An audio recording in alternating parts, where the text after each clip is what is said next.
सबसे पहले मैं पूरे दुनिया को शांति और मानवता का संदेश देने वाले तथागत भगवान बुद्ध के चरणों में कोटि कोटि नमन करता हूँ।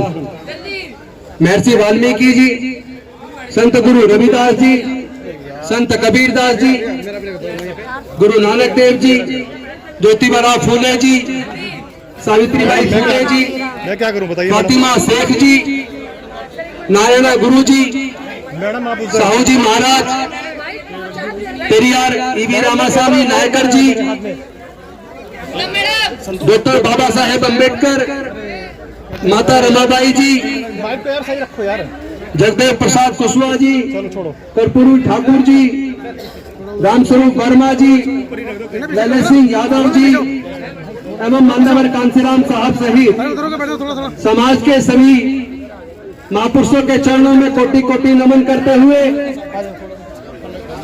आज दिल्ली और दिल्ली के आसपास से कोने कोने से आए हुए डॉक्टर बाबा साहेब अम्बेडकर के क्रांतिकारी सिपाहियों को क्रांतिकारी जय भीम। मेरे समता संगठन के सभी साथियों, SC/ST फेडरेशन के सभी साथियों, मिशन जय भीम के सभी साथियों, आज भारतीय बौद्ध महासभा के साथी भी आ गए, भंडारी जी उनकी टीम, मैं सभी का आज यहां अभिवादन करता हूं।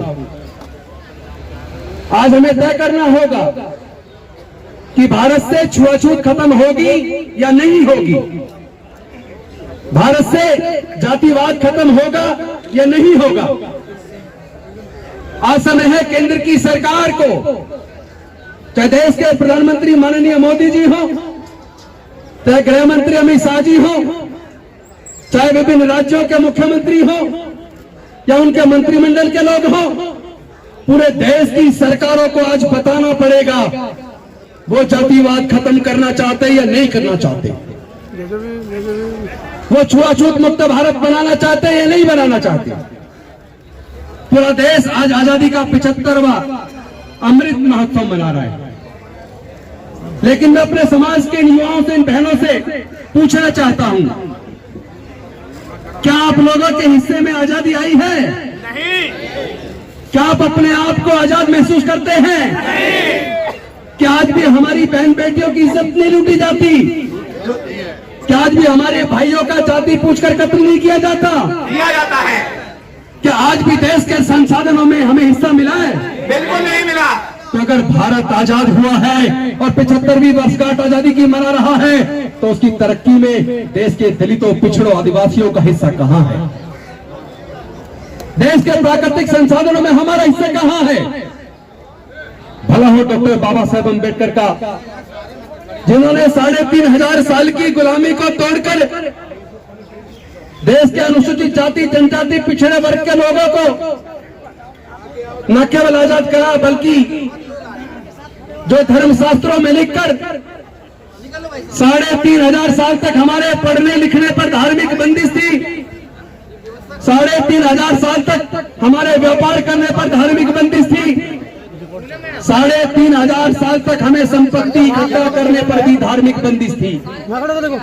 सोच के देखो, अगर डॉक्टर बाबा साहेब अम्बेडकर इस 3500 साल की गुलामी से हमें मुक्ति न दिलाते, अगर वो स्कूलों में, कॉलेजों में हमारे लिए पढ़ने की व्यवस्था न करते, अगर वो रिजर्वेशन की व्यवस्था करके हमारे लिए सरकारी नौकरियों की व्यवस्था न करते, अगर वो हमारे वोट का अधिकार सुनिश्चित न करते, अगर संविधान के माध्यम से संवैधानिक रूप से हमें सारे हक और अधिकार न देते, तो क्या हम आजाद हो पाते?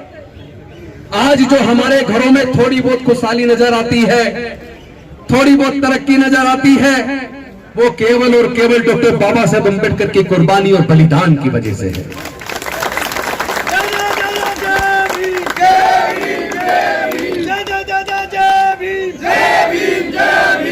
मैं आप सब साथियों से आह्वान करना चाहता हूं, कृपया एक बार आंख मीच कर, आंख बंद करके अपने मन में सोच के देखो, डॉक्टर बाबा साहेब अम्बेडकर के 4 बच्चे चले गए।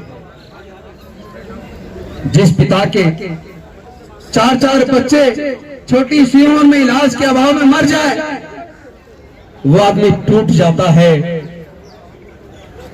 लेकिन डॉक्टर बाबा साहेब अम्बेडकर टूटे नहीं। 4 बच्चों को कमाने के बावजूद उन्होंने अपना पूरा जीवन लगाकर हमारे दलितों, पिछड़ों, आदिवासियों को 3500 साल की गुलामी से मुक्त किया।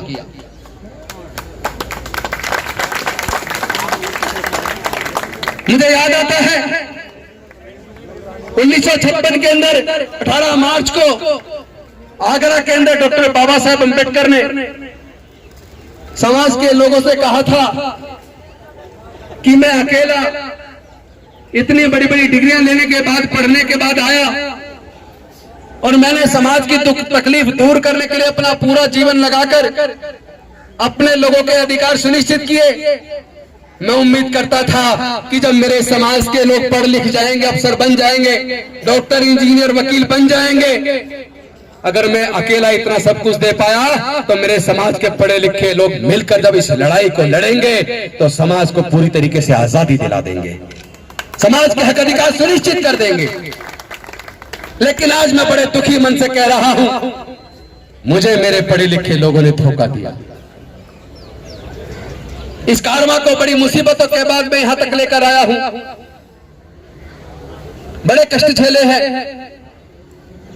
मैं उम्मीद करता हूं अपने समाज के लोगों से कि मेरे बाद इस कारवा को किसी भी तरीके से आगे लेकर जाएं, और अगर आगे ना ले जा पाए तो कम से कम यही छोड़ देना, यहां रोक के रखना, पीछे मत जाने देना।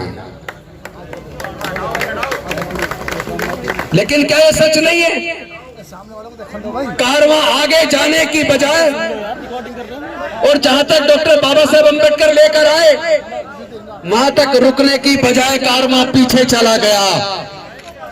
पहले लाखों लोगों की नौकरियां लगती थी, हर विभाग में हजारों वैकेंसी निकलती थी, रोस्टर पॉइंट में पहली वैकेंसी एससी को जाती थी। लेकिन आज पहली वैकेंसी जनरल को, दूसरी जनरल को, तीसरी जनरल को, चौथी ओबीसी को, 5वीं जनरल को, 6ठी जनरल को, अगर 7 वैकेंसी निकलती हैं तब 1 वैकेंसी एससी को जाती है। 15 वैकेंसी निकलती हैं तो 2 एससी को, 1 एसटी को जाती है, 4 ओबीसी को जाती है। अगर 13 वैकेंसी निकलती हैं तो 13 वैकेंसी में से 2 एससी को जाती हैं,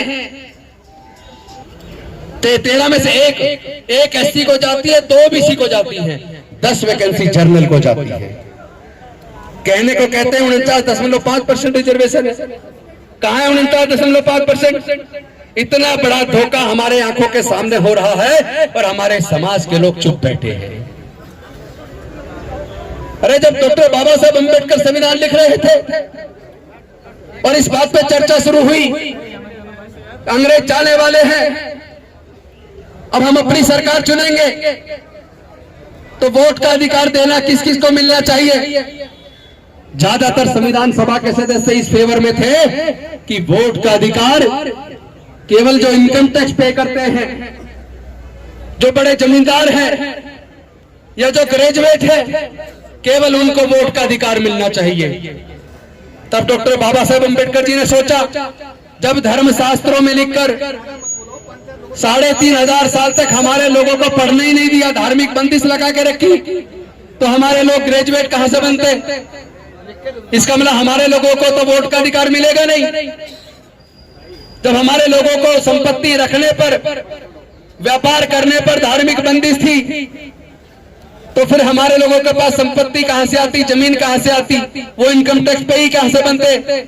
इसका मतलब संविधान सभा के ज्यादातर सदस्य हमारे लोगों को वोट का अधिकार भी नहीं देना चाहते। लेकिन डॉक्टर बाबा साहेब अम्बेडकर संविधान सभा के सामने अड़ गए और उन्होंने कहा कि वोट का अधिकार भारत में रहने वाले सभी लोगों को, चाहे किसी भी जाति, किसी भी धर्म के, अमीर हो या गरीब हो, मजदूर हो या किसान हो, सभी को बराबर रूप से मिलेगा। लेकिन आप सोच के देखो, अगर वोट का अधिकार हमारे लोगों को ना मिला होता, केवल ग्रेजुएट को, इनकम टैक्स पेई को, बड़े जमींदारों को मिला होता, तो क्या हमारे लोगों के लिए स्कूल अस्पताल बनते? जो हमारे क्षेत्रों में थोड़ी बहुत खुशहाली आई, क्या वो आती? नहीं आती ना। लेकिन हमने बाबा साहेब की कुर्बानी को बर्बाद कर दिया। हमारी बहन बेटियों की इज्जत टूट रही है, हमारे घर जलाए जा रहे हैं। मुंह चरखड़े माथ पे जितेंद्र मेघवाल की फरवरी मार्च के महीने में राजस्थान के पाली में हत्या कर दी गई, क्योंकि वो मुंह रखता था, सुंदर दिखता था, सोशल मीडिया पे अपनी फोटो डालता था, जिसने उसकी हत्या।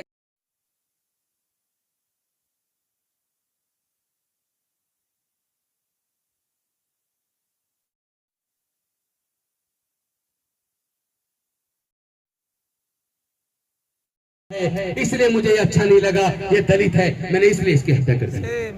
तो हमारे लोग सुंदर दिखेंगे तो आप हमारी हत्या कर दोगे? हमारे लोग जज, डॉक्टर, इंजीनियर, कलेक्टर बन जाएंगे तो आप हमारी हत्या करोगे? अभी 3 रात और हमारे विश्व के सबसे विद्वान व्यक्ति ने